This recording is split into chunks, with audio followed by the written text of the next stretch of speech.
Although the title of bounty hunter invokes images of pistol-armed soldiers of fortune stalking the frontiers of the American West, the trade of hunting human flesh for money is in fact as old as time. Throughout history, authorities have turned to men who operate outside the established system to deal with specific problems with ruthless effectiveness. These skilled but often dangerous and difficult individuals, proving to be useful tools when purchased for the right price. Tales of a Roman barbarian bounty hunter stalking the forests by night as he seeks out the heads of terrified tribesmen and bandits who had foolishly made themselves enemies of Rome might sound like the plot of a far-fetched Hollywood movie. However, remarkably, such a legend is actually true, as thousands of years before the famous bounty hunters of the American West plied their trade in death, the deeds of a barbarian headhunter named Charietto were recorded by several chroniclers of the period. Born to one of the many barbarian tribes beyond the Rhine, this dissatisfied but ambitious man sought to exploit the political tensions of the day for personal gain, offering his unique set of skills to Roman officials who were more than happy to avail the services of this mysterious but effective killer. Dispatched to the wild and lawless forests that covered the Roman Empire's northern frontiers, Charietto preyed upon the enemies of his paymasters when they were at their most vulnerable, descending upon men as they slept or drifted away in a drunken stupor, cutting off their heads and returning them to his Roman employers in exchange for pay, his legend and the terror his deeds inspired growing with each lifeless head claimed. Throughout history, every nation or empire that has dealt in the murky business of warfare and conquest is faced with a simple yet inescapable consequence of their actions. As lands are won and rivals are vanquished, a rising power accumulates an ever-growing host of resentful and embittered enemies. The more successful the conqueror, the more enemies he acquires. If a civilization's success was measured by the number of enemies it gathered, then surely the Romans would stand out above all others, with every expansion of their borders coming at the expense of countless tribes and nations who now lay trampled into the dirt by the uncaring republic's unstoppable legions. Brought so low by their hated enemy, this new empire of the subjugated was brimming with those who desired nothing more than to see the empire that had so ruthlessly crushed them burnt to ashes. Yet Rome was no stranger to such insurrection, and her governors and state officials had become chillingly effective at putting down all forms of rebellions and unrest. However, their expansion north beyond the Rhine had brought the so-called civilized Romans into contact with people who had far less respect for such quaint man-made customs as codes of laws and rules of war, and who would not be content to fight the Roman legions in open battle, where defeat would be inevitable. Instead, a kind of ancient guerrilla war broke out in the thick forests of Germania, as tribesmen emerged from hiding under cover of darkness to launch hit-and-run raids upon Roman-held towns and positions before melting away into the sprawling woodland before the legions could respond. These small raiding parties evolving into something more closely resembling an army of bandits when they realized just how much poorly guarded plunder awaited them across the border. As these forest-dwelling barbarians did not live in cities or large communities of any kind, hunting them down to hand out reprisals for their criminal activities proved to be all but impossible, and as the incursions grew in severity, it became clear to Roman officials that a different strategy would be required to deal with this growing barbarian menace. In the same way that a craftsman must select the right tool for a job, those charged with administering conquered territories were well aware of the importance of utilizing the right man for each task at hand. If the highly disciplined legions proved unsuitable for subduing barbarian bandits, why not instead employ the services of a man who was familiar with the way the enemy operated, not through any careful observation of their activities, but because he was one of their own. Conveniently, there just so happened to be rumors of such a man. Although his exact origins are unclear, The man who became known to the world as Charietto is thought to have been a Germanic barbarian from somewhere beyond the Rhine, who started out his career by raiding Roman settlements in Gaul. Exactly why he decided to alter his methods is disputed. Some accounts of his life suggest that after settling in the city of Trier, he grew tired of seeing his adopted home suffer at the hands of foreign bandits, and thus took it upon himself to mount a defense, while others indicate that he cynically realized that hunting down other bandits proved to be far more lucrative. Regardless of his true motivations, this warrior of formidable stature and courage quickly thrived in his newfound profession, as instead of meeting the raiders in open engagements of their choosing, he instead used their own tactics against them, venturing deep into their forest sanctuaries under cover of darkness to prey upon the bandits as they drank, slept, and relaxed on home ground that they mistakenly believed to be safe havens. As the weeks and months passed, Charietto is said to have slain so many that the raids all but ended, his custom of severing the heads of his victims to carry home as grisly war trophies, proving to the townspeople that his efforts were producing tangible results. Charietto's growing fame attracted several other bandits to follow in his footsteps and join his cause, their number growing to such an extent that this one-time thief now commanded his own personal army of warriors. Word of Charietto's deeds soon reached the Roman authorities, who, rather than trying to crack down on this frontier vigilante, instead resolved to exploit the man's unique talents, employing him as a bounty hunter tasked with restoring order to the lawless region. The heads he collected as trophies, now presented to Roman officials in exchange for rich rewards. With his trade in death now sanctioned by the government, Charietto no longer had to fear legal repercussions and was free to pursue his trade unabated as he dedicated himself to ridding the area of all looters and bandits, each passing night growing his collection of heads as well as the terrifying mythos that now surrounded him. Yet although the practice of headhunting served as a convenient way for the Romans to verify the number of kills made, it was also a tradition deeply rooted in many Celtic and Germanic cultures. The ancient Celts believed that a man's spirit resided in his head, implying that Charietto was not only robbing his enemies of their mortal lives, but also of their eternal souls. As his fearsome and almost supernatural reputation grew, Charietto is said to have even earned the admiration and respect of Julian, a regional Roman commander who would one day be emperor, the two working together as Roman forces harassed the enemy by day, whilst Charietto and his army of bounty hunters stalked them by night. This combined strategy proved to be so effective that all of the tribes involved in cross-border raiding willingly surrendered themselves and begged for peace, lest Charietto claim their heads as well. Such were the losses that the barbarian bounty hunter had inflicted upon them. This offer of peace was ultimately accepted on the condition that they never again take up arms against the Romans, a pledge which the surviving bandits had no hesitation in making if it meant that they could sleep soundly once again. However, like so many who lived by the sword, Charietto would be denied a peaceful death, the barbarian who rose to become a bounty hunter and earn the trust of a future Roman emperor, finally meeting his end in a hail of enemy spears while charging towards enemy lines. Catholic priests might not seem like the most dangerous of adversaries, but when the words of such men are capable of strengthening an enemy's will to resist, and even bringing down a political establishment's entire world order, then they become a much more urgent target for termination.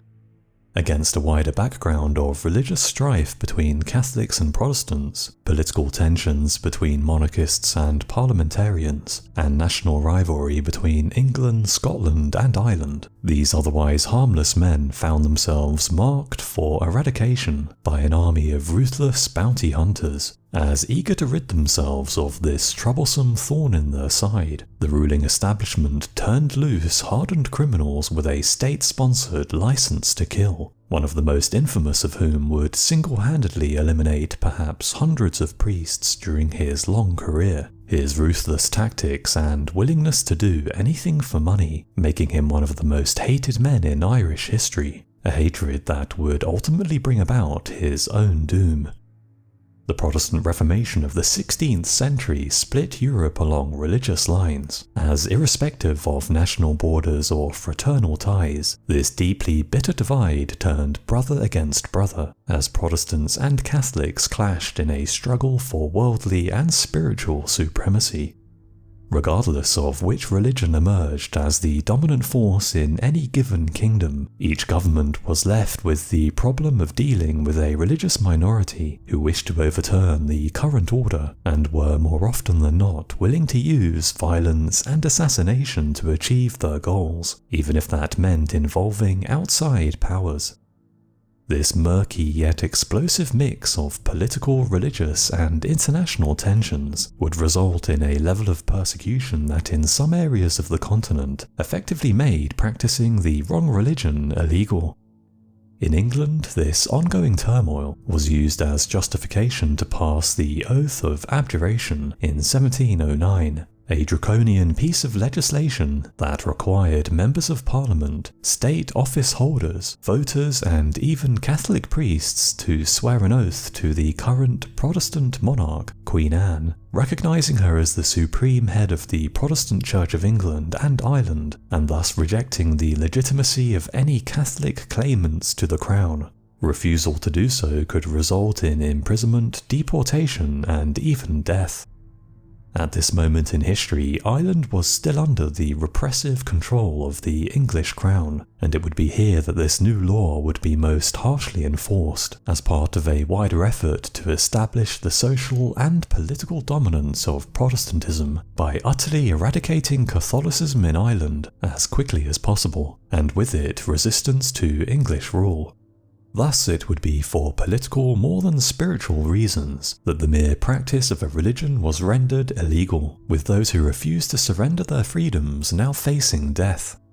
Yet despite the threat of such harsh punishments, it's estimated that out of some 2,000 priests in Ireland at the time, just 3 took the oath, the entire religion instead moving underground and performed in strict secrecy by priests in disguise, with members of the congregation posted outside as lookouts to warn of any prying eyes.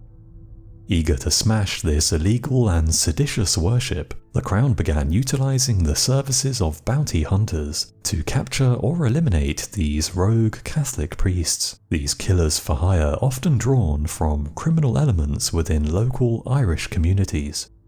Perhaps the most infamous of these priest hunters was an Irishman named John Maloney, a horse thief with violent tendencies who found himself facing the hangman's noose for his crimes. The High Sheriff of Mayo is said to have recognised Maloney's potential and, unwilling to waste his unique talents by carrying out the death sentence, he offered the condemned man a simple but stark choice: hang by the neck or atone for his crimes by entering the service of the Crown. For Maloney the choice was easy, the man readily agreeing to hunt down priests who had refused to take the oath in exchange for a generous payment for each head collected, his entry into his new profession earning him the nickname John of the Priests. With his death sentence overturned, Maloney eagerly began focusing on the business at hand, intercepting correspondence and utilizing a network of informers to sniff out his prey, ultimately becoming the most active priest hunter in the west of Ireland, his appetite for drinking and finery spurring him to seek out the heads of more and more priests in hiding. Maloney excelled in this new line of work, which also proved to be highly lucrative, and a sizable sum was offered depending on the rank of the man eliminated, with archbishops providing the richest rewards, and monks, teachers, and trainees providing steadily smaller bounties. Under the protection of crown soldiers, this one-time horse thief and rogue now acted with impunity wherever he ventured, his purse growing with each head collected, along with the animosity of the local community. With the lives of so many priests ended by Maloney's blade, it would only be a matter of time until his treacherous deeds were repaid in full.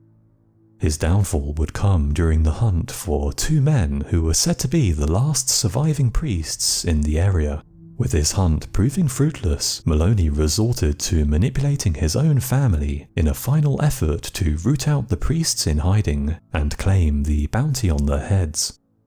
After convincing his sister that he was gravely ill and close to death, he begged for her to take pity on him and call one of the priests in hiding to attend his deathbed, as in his last moments of life he wished for nothing more than to repent and confess his sins before meeting his maker. Falling for the ruse, his sister relented and sent for one of the priests, a Father Kilger, who answered the call and rushed to the house to hear the dying man's last confession. Yet as the priest knelt by the bed in prayer, Maloney treacherously reached for a dagger hidden under his blanket and stabbed the priest to death. Knowing that the sole surviving priest in hiding would almost certainly attend Father Kilger's funeral, on the day of the burial, Maloney lay in waiting ready to spring his trap. However, his quarry came prepared for an ambush, dressing for the occasion as a woman with two bodyguards in tow.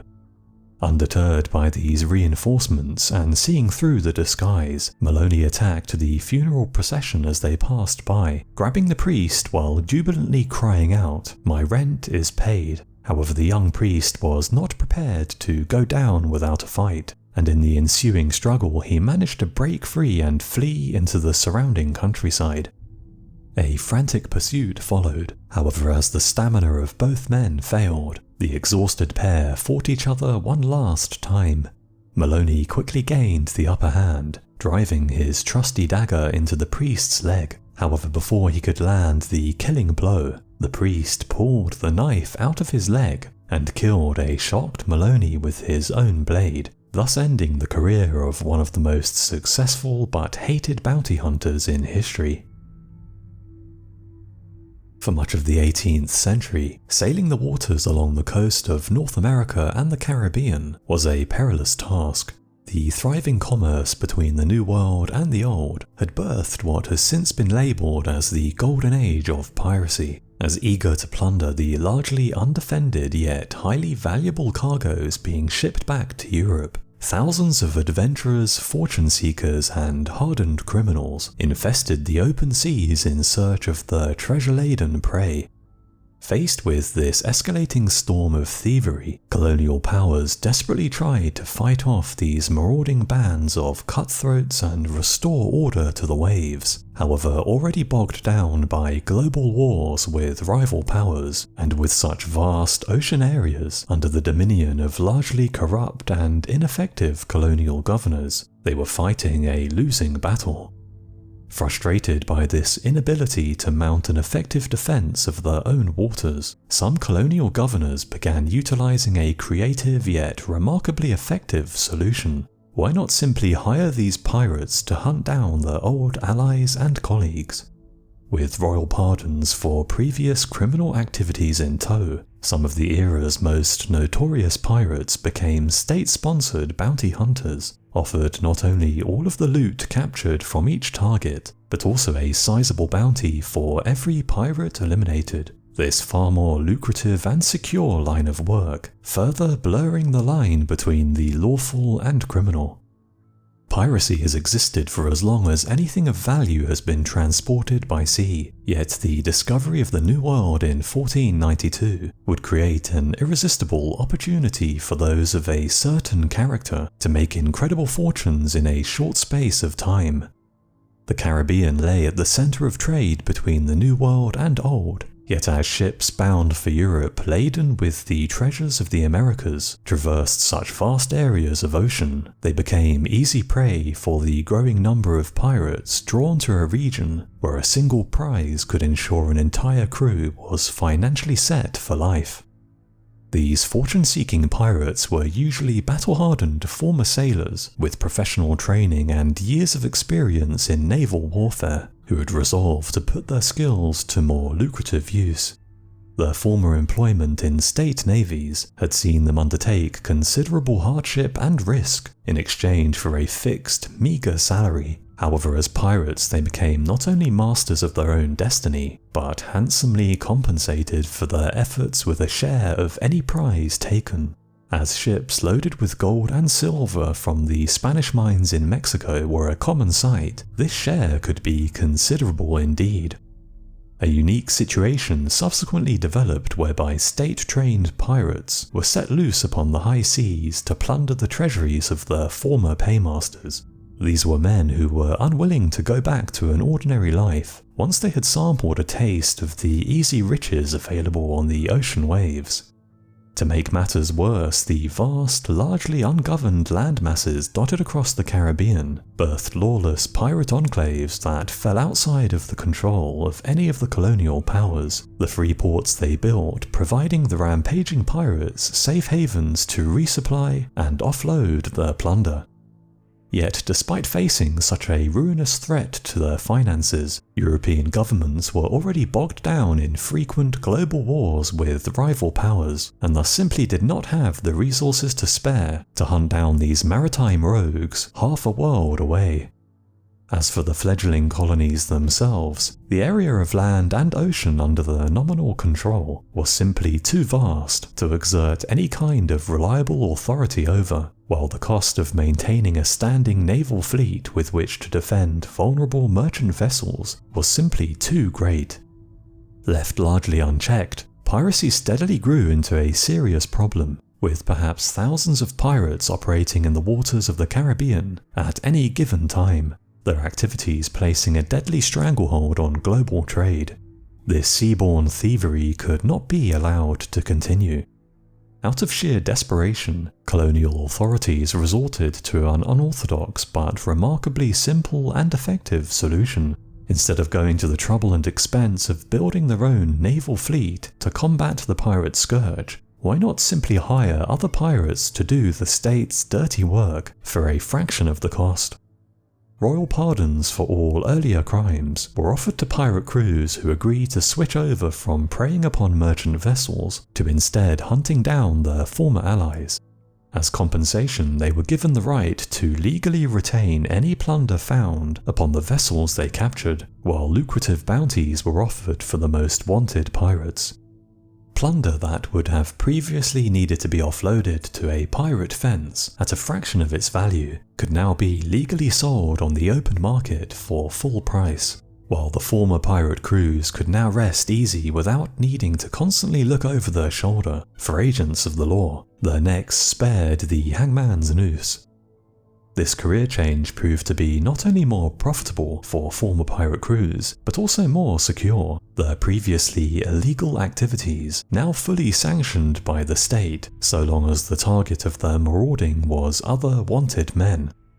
While availing the services of hardened criminals might seem like an unusual course of action for authorities to take, working with pirates instead of against them was actually nothing new, and governments were no stranger to employing the services of such men. During times of war, piracy was not only given legal status by governments, but also actively encouraged. Known as privateers, these men were effectively pirates with a state license to plunder the high seas, so long as the vessels they attacked flew the flag of an enemy nation.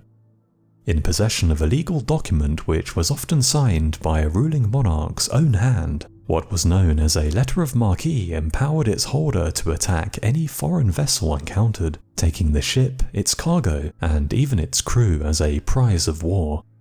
These spoils would then be sold off and all proceeds divided amongst the crew, the ship owner, and the privateer sponsors, with even the sovereign who issued the letter of marque gaining a share, leading to a strange situation whereby kings and queens directly profited from the actions of pirates.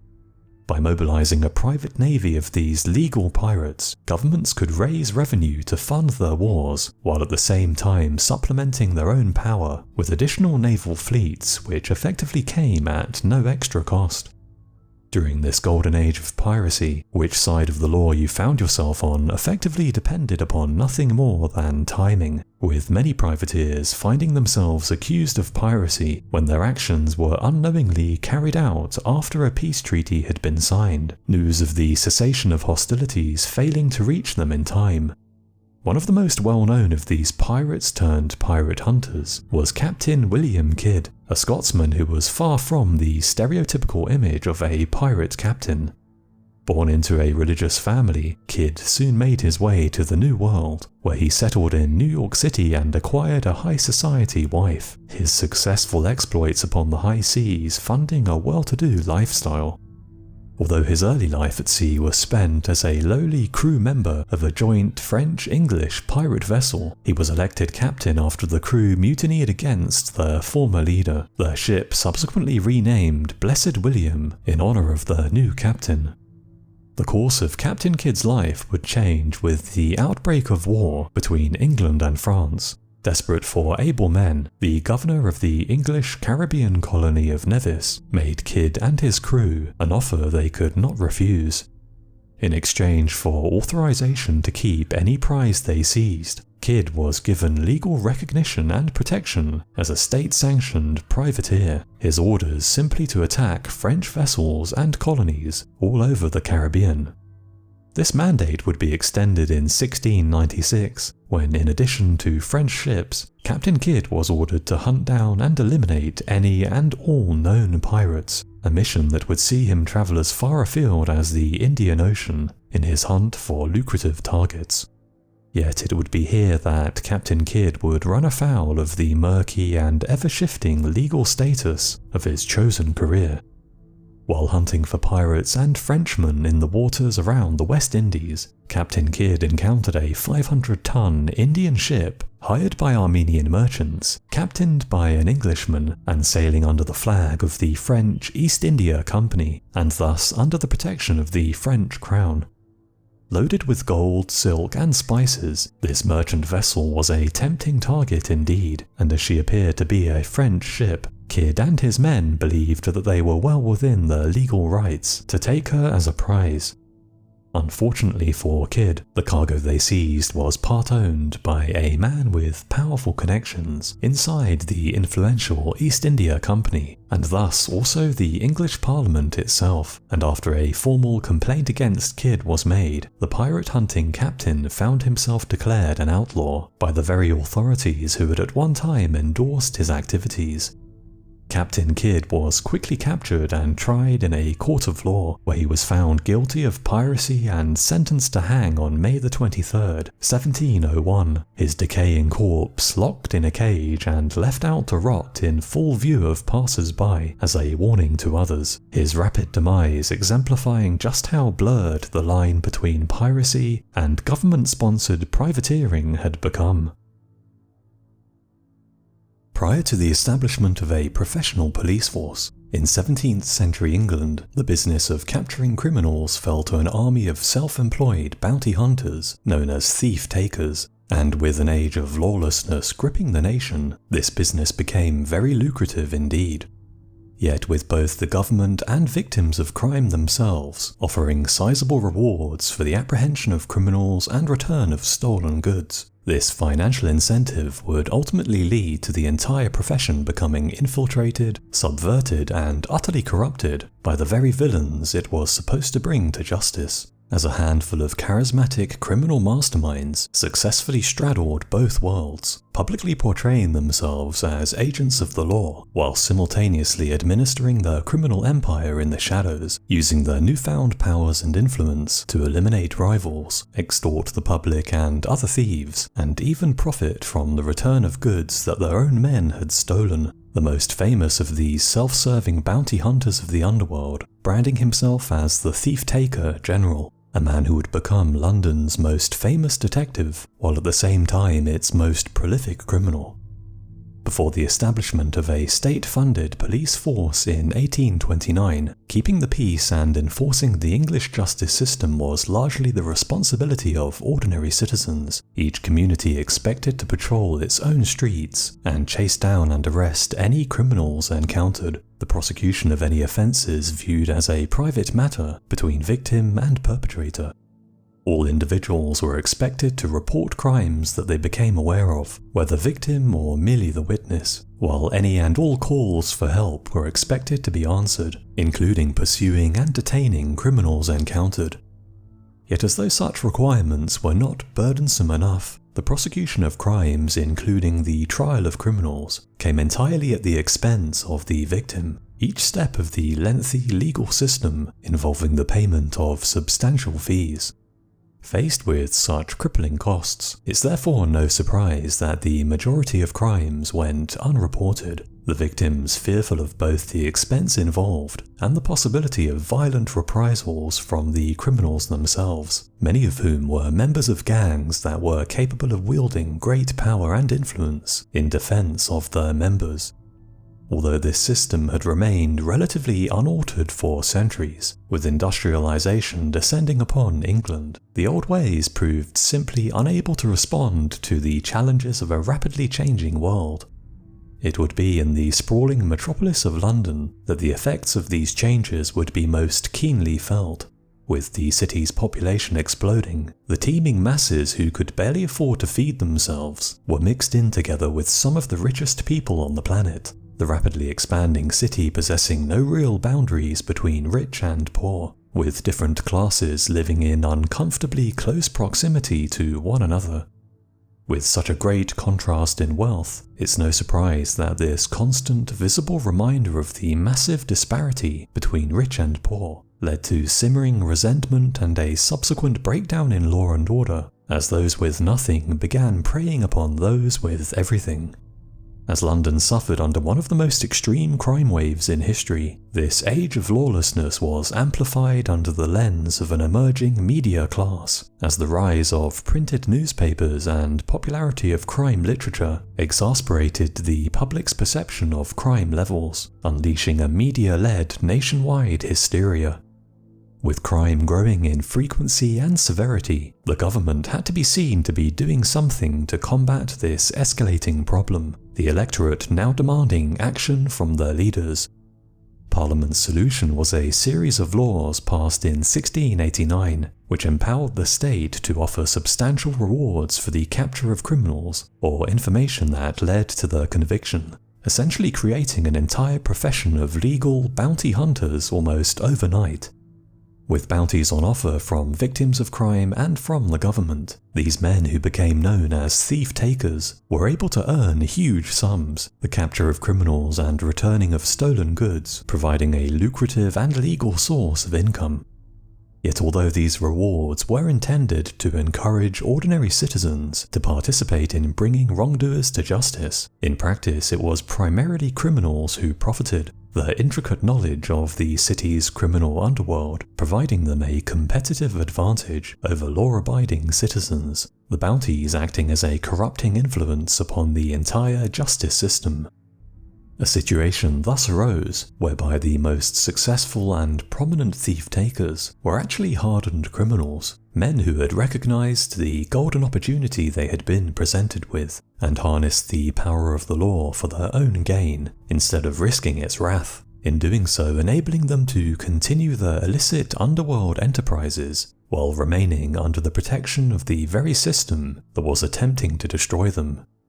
A mediation service between thieves and their victims was offered by thief-takers whereby stolen goods could be located and returned to their rightful owners in exchange for a fee. However, this often merely resulted in thief-takers selling the very goods they had stolen back to the people they had stolen from, thus negating the risk and expense involved when transacting with dealers of stolen goods.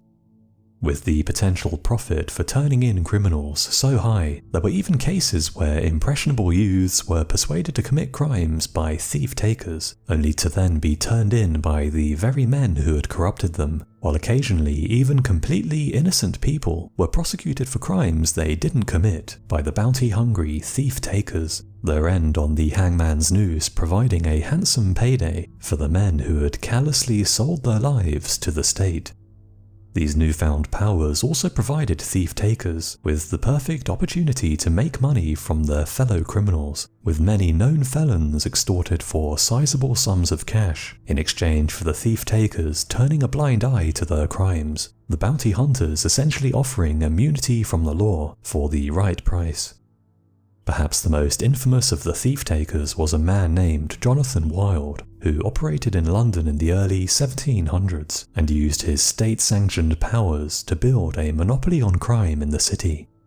While running his criminal empire in the shadows, Wild publicly portrayed himself as an agent of justice and man of the people, covertly using his prominent position to launder the proceeds of his gang's crimes, while eliminating his rivals through an effective mix of blackmail, fear, and false testimony.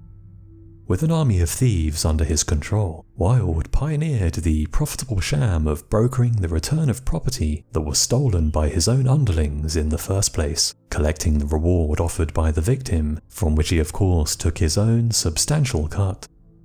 Claiming that the return of this property was made possible by his own brilliant detective work, combined with the efforts of his many agents, Wild gained a reputation as a man who could get things done. The victim pleased to see their property returned to them, the authorities satisfied that the angry public were being appeased.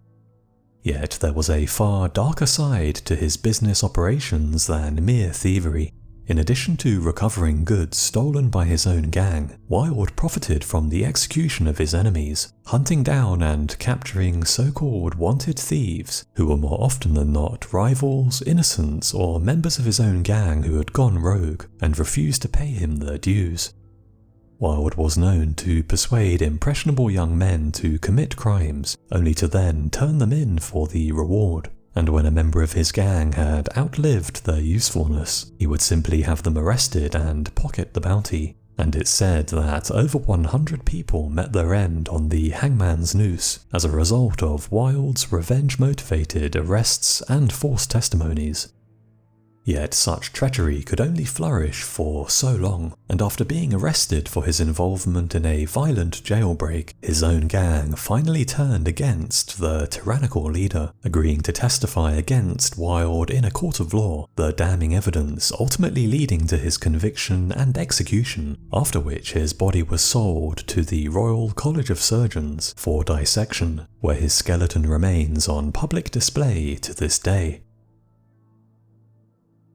As Rome grew from a minor city-state into a world-spanning empire, millions of souls fell under her tyrannical dominion as the unstoppable legions defeated foe after foe, subjugating or outright destroying countless tribes, kingdoms, and empires as they marched ever onwards. This invincible foundry of war produced slaves on an almost industrial scale, as each new victory resulted in thousands more of the vanquished sent back to Rome in chains. This army of the damned destined to live out their days, toiling for the empire that had so mercilessly crushed them. Yet just as the Roman economy grew ever more reliant on this never-ending source of free manpower, so did the ruling elite's paranoia about losing their prized human property. Forced to endure terrible and humiliating conditions, slaves often attempted to flee, hoping to escape Roman clutches and return to their homelands, or at least anywhere out of the reach of their former masters. Such valuable commodities had to be secured, leading to the rise of an entirely new profession of men known as slave catchers, ancient Roman bounty hunters tasked with tracking down and returning fugitive slaves to their lawful owners in exchange for a sizable reward. Men with far-reaching powers and authority, whose investigations were backed by the full force of the state. Since men have engaged in warfare, they've also taken the defeated enemies as slaves, this prize of war a convenient way to compensate those who had risked everything in battle. Yet it would be during the rise of the Roman Empire that this trade in human lives grew to an unimaginable scale. Millions of foreign captives were sent back to Italy and enslaved to feed the economy's incessant demand for cheap manpower. Their short, harsh lives consumed in the fires of industry as though they were little more than commodities to be traded and expended in the Roman pursuit of wealth and growth, the empire's elites requiring vast armies of subservient labourers to keep them in their extravagant lifestyles and serve their every need, no matter how dark and destructive. Whether on the farms of Italy or the sands of the Colosseum, in the households of the wealthy or the dreaded mines, slave labour was utilised in almost every strata of Roman society, the toiling of these dehumanised masses proving indispensable in an age before machinery, when most work was done by hand. This addiction to cheap labour resulted in slaves growing to become a staggering 30 to 40% of the entire population of Italy in the 1st century BC, a figure thought to represent as many as 3 million people, with perhaps as much as 15% of the population of the entire Roman Empire being slaves. The ownership of the majority of these unfortunates concentrated in the hands of a tiny, super-wealthy elite. For those who found themselves suddenly ripped away from their ancestral homes, an awful existence awaited in the New World, and many are said to have ended their own lives rather than be taken away in chains and forced to endure the humiliation and suffering that would follow. Under Roman law, slaves had given up their right to be classified as humans on the day they allowed themselves to be captured, the warlike Roman people showing little sympathy towards those whom they considered weak, inferior, and cowardly. After all, a good Roman citizen would never allow a foreign people to subdue him or take him alive. Reduced to little more than property, slaves were utterly at the mercy of their masters and could be subjected to whatever treatment, exploitation, or punishment their owners desired, no matter how abhorrent, with torture and even execution considered perfectly legal in the eyes of the law. Slaves were unable to own property, get married, or even testify in court, and those who chose to have children were dooming their offspring to a lifetime of slavery, for any child born of a slave automatically became the master's property. The entire purpose of a slave's life was to serve and provide labour for his master, and while household slaves to the rich and powerful might live in what could be considered comfortable conditions for the ancient world, the vast majority were condemned to spend their remaining years carrying out back-breaking manual labour in brutal and degrading conditions. Faced with such a hellish existence, it's no surprise that the minds of many slaves wandered to freedom. However, for those with the courage or stupidity to flee, the runaway slaves' prospects were bleak indeed. Across the sprawling Roman Empire they would find no solace, relentlessly pursued wherever they ventured, with a price on their head and unspeakable tortures awaiting him as a warning for others. Should they by some miracle travel thousands of miles across hostile territory and escape the Empire's planet-encompassing borders, few neighbouring nations would dare to risk incurring Roman wrath by harbouring a runaway slave. Yet despite such obstacles, it appears as though many slaves still chose to take the gamble, preferring to risk everything for one last chance at freedom. These escaped slaves not only represented a financial loss on the balance sheets of the rich and powerful, but also an existential threat to the very fabric of the Roman world. As the linchpin of the entire economy, the institution of slavery had to be defended no matter the cost, and so great effort was expended into preventing slaves from escaping, as well as mercilessly hunting down those who dared to flee. An entire new class of professional slave catchers known as fugitivari evolved to deal with the problem, offering to track down and recover any and all runaways for the right price. Wanted posters containing precise descriptions of the fugitive slaves were posted in public places along with the bounty offered. The fugitivari who chose to take up the pursuit, furnished with all of the information he needed to identify the runaway, including details on their appearance, any scars they possessed, and any other information that would help to positively identify the target. Some slaves were even known to be fitted with thick iron collars riveted around their neck, which were engraved with instructions on who owned them and what should be done if they had run away, similar to tags we place on pets in the present time. These ancient bounty hunters were endowed with far-reaching powers, and it's a testament to just how seriously the threat of runaway slaves was taken that all magistrates, local authorities, and landowners were obliged to fully cooperate with a fugitive slave hunt, no matter their rank, and even the emperor himself could not refuse a legitimate request by a fugitivari to search his property. With every strata of government unified in their pursuit of runaway slaves, there was truly nowhere to hide, and the process of tracking, detaining, and returning fugitive slaves became extremely efficient and streamlined. However, being caught by a fugitivari was only the beginning of a runaway slave's woes. Not only did they face a return to enslavement, but they were also likely to be severely and violently punished by both the fugitivari and their vengeful master. Now a criminal as well as a slave for the crime of stealing himself from his rightful owner, the runaway would be branded on the forehead with the letters FUG for fugitive to forever mark him for his heinous crime. Yet the fugitivari themselves were far from shining agents of Roman justice, and often worked alongside the escaped slaves they were supposed to capture to defraud the system.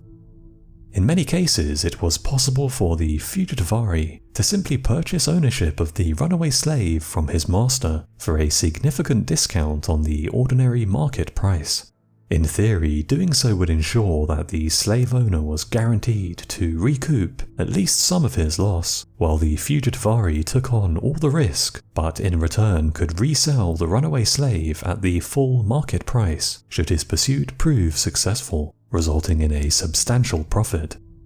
In reality, this system simply led to fraud on a massive scale, as the fugitivari bought the runaway slave at a discounted price and then simply sold the slave his freedom, the sum the slave paid for his liberty greater than what the fugitivari had paid for the slave, but considerably less than the slave would otherwise have had to pay for his freedom.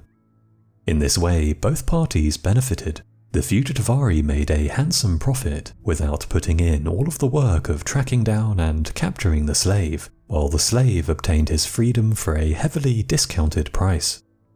While authorities attempted to crack down on this scam by passing laws against the sale of an absent slave, it's highly likely that many corrupt officials benefited from the illegal resale of runaway slaves, the entire practice a testament to how nothing in life is set in stone if the right price can be paid. So those are my choices for 5 real-life bounty hunters from history. Let me know your thoughts in the comments below, and I'll see you again on the next video.